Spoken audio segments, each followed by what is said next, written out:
Hello friends, welcome to Gnandeep Academy. In this Polity Simplified series, we are going to study one of the most landmark article of India's constitutional history. One of the most landmark article. It is Article 31 capital B, which is related with Keshavanand Bharati case of 24th of April 1973. 31B article काय आहे नेमकं मी तुम्हाला in short theme सांगतो, मग आपण याची wording समजून घ्या. पहा, एक सिंपल कन्सेप्ट आहे, कारण जोपर्यंत तुम्हाला हा कन्सेप्ट अंडरस्टँड होणार नाही ना, तोपर्यंत तुम्हाला 31B ची ग्रॅव्हिटी समजणार नाही. काय आर्टिकल 31B सी हे कळण्यासाठी आपल्याला दोन महत्त्वाच्या गोष्टी समजून घ्याव्या लागतील. काय, आपल्या कॉन्स्टिट्यूशन मध्ये दोन महत्त्वाचे पार्ट आहेत.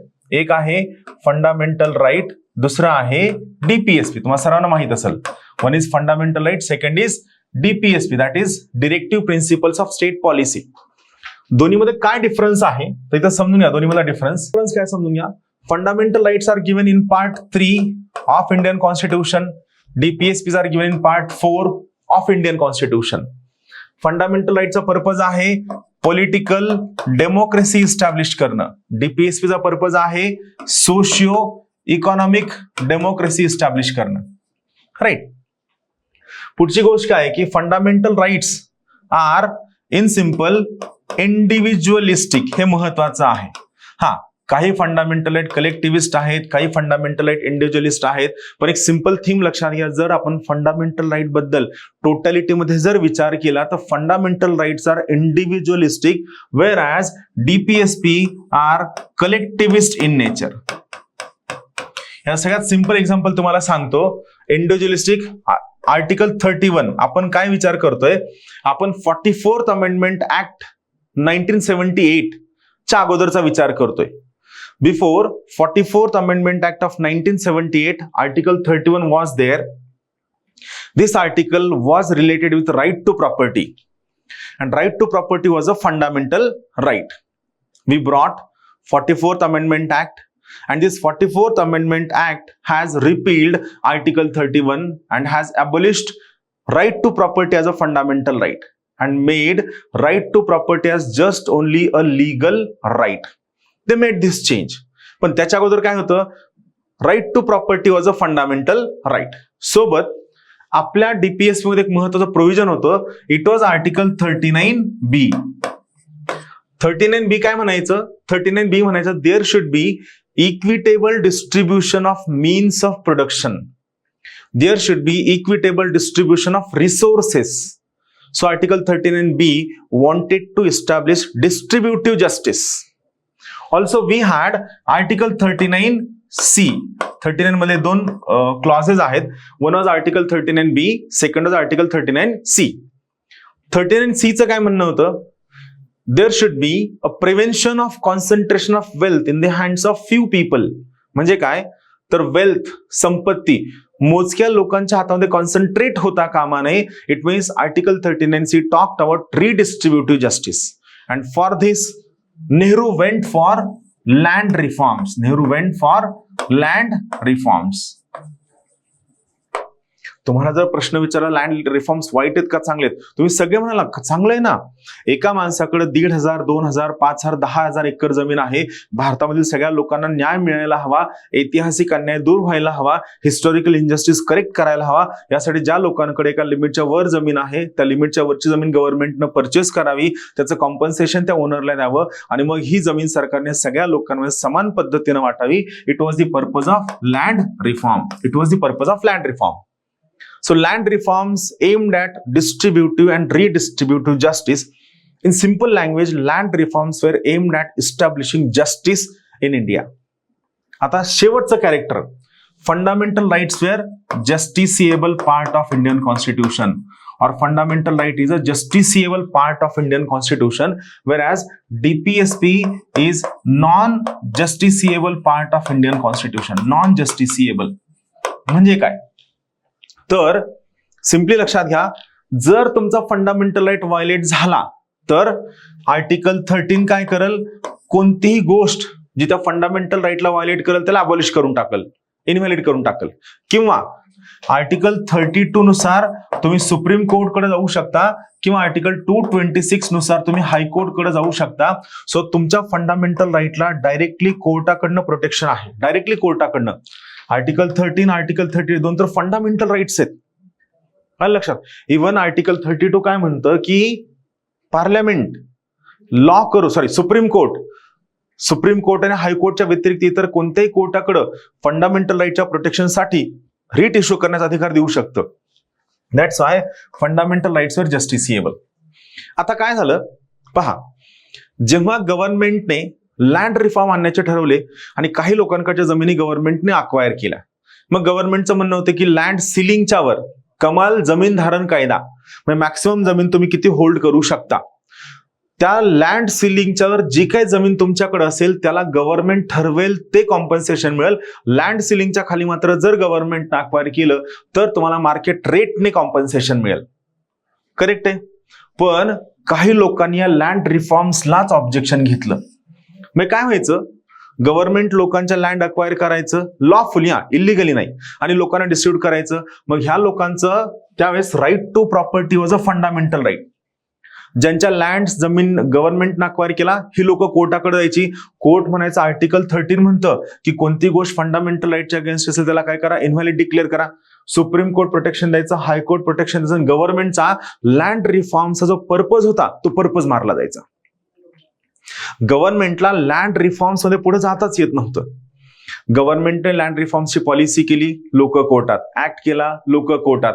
म्हणजे काय होत होतं, या individualistic nature of fundamental right मुळे आपल्याला जे कलेक्टिव्ह बेनिफिट हवाय, कोणता कलेक्टिव्ह बेनिफिट हवाय, कशाचा, जस्टिस इस्टॅब्लिश करायचा, हा फुलफिल होत नव्हता. मग आपण काय केलं, तुम्हाला माहित असेल आपल्या ओरिजिनल कॉन्स्टिट्यूशन मध्ये सुरुवातीला फक्त 8 शेड्यूल होते. किती होते? There were only 8 schedules. What we did, we made First Amendment Act. We made First Amendment Act and we added 9th schedule to the Indian Constitution. 9th schedule. So what we did, we made First Amendment Act. We added 9th schedule to Indian Constitution, and under this 9th schedule we added Article 31 capital B. We added Article 31 capital B. Now, what was definition of Article 31 capital B? सोप्या भाषेत सांगतो. Article 31 capital बी काय म्हणतं, कोणताही कायदा, कोणताही नियम, कोणताही रूल, कोणतेही रेग्युलेशन, कोणतीही गोष्ट जी या 9th शेड्यूल मध्ये टाकली जाईल, 9th शेड्यूल मध्ये टाकली जाईल, याला ज्युडिशियल रिव्ह्यू होणार नाही. त्या कायद्यामुळे, त्या जमीन सुधारणा कायद्यामुळे काही जरी झालं आणि त्या ठिकाणी लोकांचा फंडामेंटल राईट जरी व्हायलेट झाला तरी सुद्धा 9th शेड्यूल मध्ये टाकलेल्या कोणत्याही गोष्टीला ज्युडिशियल स्क्रुटिनी असणार नाही, ज्युडिशरी त्याला चेक करू शकणार नाही. आणि गव्हर्नमेंटनं काय केलं, लँड रिफॉर्मचे सगळे कायदे उचलले 9th शेड्यूल मध्ये टाकले. That's it. गव्हर्नमेंटनं सगळे कायदे उचलले काय केले, 9th शेड्यूल मध्ये टाकले. म्हणजे काय झालं, anything which is put in 9th schedule will have blanket immunity from judicial review. Anything which is put in 9th schedule will have blanket immunity from judicial review. म्हणजे 9th schedule मध्ये टाकलेल्या कोणत्याही गोष्टीला ज्युडिशरी चेक करू शकत नाही, judiciary तपासू शकत नाही. आणि यामुळे काय झालं की आपल्याला जो डीपीएसपीचा पर्पज होता, सोशिओ इकॉनॉमिक डेमोक्रेसी अचीव्ह करायचा, हा आपला फुलफिल व्हायला सुरू झाला. आणि मात्र पुढे काय झालं, मात्र गव्हर्नमेंटने याचा जो पर्पज होता लँड रिफॉर्म्स आणणं, चांगले कायदे आणणं, याला मिसयूज करायला सुरू केलं. गव्हर्नमेंट कोणताही कायदा करायचा 9th शेड्यूल मध्ये टाकायचं आणि म्हणायचं ज्युडिशरीने रिव्ह्यू करायचा नाही. थोडक्यात काय झालं, 9th शेड्यूल ज्याची इस्टॅब्लिशमेंट खूप चांगल्या पर्पजने झाली होती, याचा मिसयूज होण्यासाठी सुरू झाला, मोठा मिसयूज होण्यासाठी सुरू झाला. बरोबर. मग यात काय झालं की 9th शेड्यूल मध्ये टाकलेल्या कोणत्याही गोष्टीवर ज्युडिशियल रिव्ह्यूज बंद झाला. Then came very important case. What was that case? The name of that case was Keshavananda Bharati case. You must be knowing. It was Keshavananda Bharati case of 24th of April 1973. Keshavananda Bharati case of 24th of April 1973. Keshavananda Bharati case ने काय सांगितलं की there is a basic structure to this Indian Constitution. सगळे लोक म्हणले की ठीक आहे, बेसिक स्ट्रक्चर मान्य आहे, डिफाईन करा. सुप्रीम कोर्ट म्हणलं आम्ही डिफाईन नाही करणार, लिस्ट सांगा. सुप्रीम कोर्टनं लिस्ट दिली, खाली मांडून दिले की अदर्स. म्हणजे it is not exhaustive list, त्यामध्ये आणखीन गोष्टी ऍड होऊ शकतात. बरोबर आहे. मग शेवटी खूप जास्त विचारल्यानंतर what is basic structure? Supreme Court said progressive interpretation of Indian Constitution is basic structure. What is basic structure? Progressive interpretation of Indian Constitution is basic structure. हे सुप्रीम कोर्टानं क्लिअर केलं. आणि त्यावेळेस सुप्रीम कोर्टनं सांगितलं judicial review is basic structure of Indian constitution. You cannot take it away. यामुळे काय आहे, जे laws, by laws, rules, regulations, plans, policies, programs जे 9th शेड्यूल मध्ये या तारखेच्या अगोदर टाकलेले आहेत, म्हणजे 24 एप्रिल 1973च्या अगोदर टाकलेले आहेत, यावर ज्युडिशियल रिव्ह्यू होत नाही. मात्र जे laws, rules, regulations, bylaws 24 April 1973च्या नंतर टाकलेले आहेत, आफ्टर टाकलेले आहेत, they are open for judicial review. आलं लक्षात? मी तुम्हाला सुचवलं की हा व्हिडिओ परत एकदा गो थ्रू करा. खूप इंटरेस्टिंग कन्सेप्ट आहे, तुम्हाला कळणं गरजेचं आहे. आता मी सिम्पली सांगतो. Article 31 capital B was added into the Indian constitution by first amendment act. बरोबर आहे. आर्टिकल 31 कॅपिटल बी चे डेफिनेशन काय आहे? Anything which is put in 9th schedule of Indian Constitution is not open for judicial review. पण केशवानंद भारती केसमध्ये काय सांगितलेलं आहे? ज्या गोष्टी 9th शेड्यूल मध्ये 24 एप्रिल 1973च्या अगोदर टाकलेल्या आहेत, they R not open for judicial review. मात्र ज्या गोष्टी 9th शेड्यूल मध्ये 24 एप्रिल 1973च्या नंतर टाकलेल्या आहेत, they are open for judicial review. Why? Because judicial review is the basic structure of Indian constitution. You cannot take away basic structure, you cannot take away judicial review. एवढा interesting concept आहे 31 capital बी चा. चला आता आपण काय करूया, याची नेमकी थीम काय ते आपण पाहूया की नेमकी थीम काय आहे. सी 31 कॅपिटल बी काय आहे?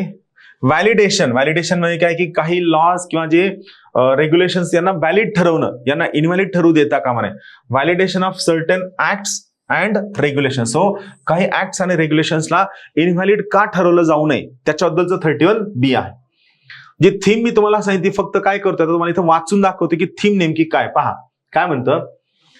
Without prejudice to the generality of provisions content in article 31 capital A. म्हणजे आर्टिकल 31 कॅपिटल ए चा विचार न करता 31 कॅपिटल ए ला काहीही धक्का न पोहोचवता, थोडक्यात काय की आर्टिकल 31 बी रीड करत असताना we should read article 31 B independently without taking into consideration article 31 capital A. See none of the म्हणजे कोणताही act, regulations specified in 9th schedule, म्हणजे कोणताही ऍक्ट किंवा रेग्युलेशन जो 9th शेड्यूल मध्ये ऍड केलेला आहे, nor any of the provision thereof shall be deemed to be void, म्हणजे त्याला वाईड ठरवलं जाणार नाही, or ever to have become void on the ground that such act, regulation or provision is inconsistent with or takes away or abridges any of the right conferred by any provisions of this part. आता मला सांगा 31B कोणत्या part मध्ये आहे? 31B part 3 मध्ये आहे. Part 3 कशाबद्दलचा आहे? Part 3 fundamental right बद्दलचा आहे. म्हणजे फंडामेंटल राईटने दिलेली कोणतीही प्रोव्हिजन जी 9th शेड्यूल मध्ये टाकलेल्या कोणत्या ऍक्ट मुळे, रेग्युलेशन मुळे जर वाईड होत असेल तरीही 9th शेड्यूल मध्ये टाकलेल्या कोणत्याही ऍक्टला, रेग्युलेशनला तुम्ही वाईड ठरवू शकत नाही.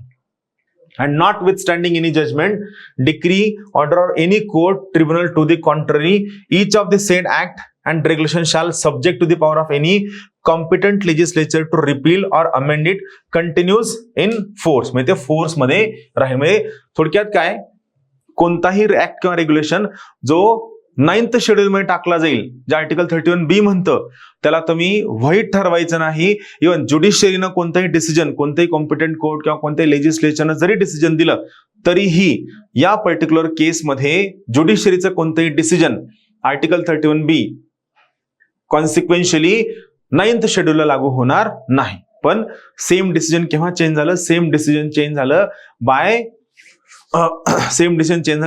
that particular same decision changed by Keshavanand Bharati case of 24th April 1973. I request every one of you to please go through this article time and again. It is very interesting to get an idea. Thank you.